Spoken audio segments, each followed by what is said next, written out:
AI মানে artificial intelligence. বাংলায় বললে কৃত্রিম বুদ্ধিমত্তা। তো এটা এখন মোটামুটি আমরা সবাই জানি।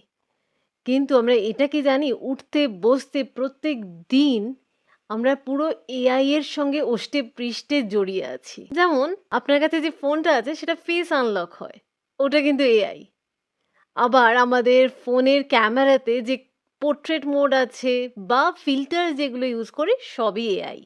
YouTube, Facebook, Instagram এ কি ভিডিও দেখাবে সেটাও কিন্তু এআই ডিসাইড করছে। আমাদের কি পছন্দ সেগুলো আগে এআই শিখে নিচ্ছে, তারপরে সেই মতো দেখাচ্ছে।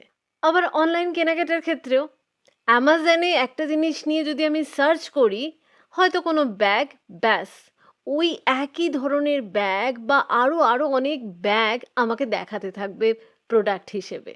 আর Google ম্যাপসের ক্ষেত্রেও কোন রাস্তায় জ্যাম থাকবে, কোথা থেকে গেলে শর্টকাট হবে, সব কিন্তু এআই আগে থেকে বলে দিচ্ছে।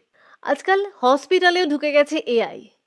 এআই এখন ব্লাড টেস্ট, এক্স-রে বা এমআরআই এর রিপোর্ট দেখে বলে দিতে পারছে যে কি রোগ হওয়ার চান্স আছে। আর এডুকেশনের ক্ষেত্রে যদি বলি অনেক এখন লার্নিং অ্যাপ আছে যেগুলোতে কিন্তু স্টুডেন্টরা ঠিক কোনটা তাড়াতাড়ি বুঝছে বা কোনটা দেরি করে বুঝছে আর দেরি করে বুঝলে সেটার উপর কী ধরনের কন্টেন্ট দেখানো যায় সেগুলো সুন্দরভাবে দেখায়। আর তার পেছনেও আছে এআই।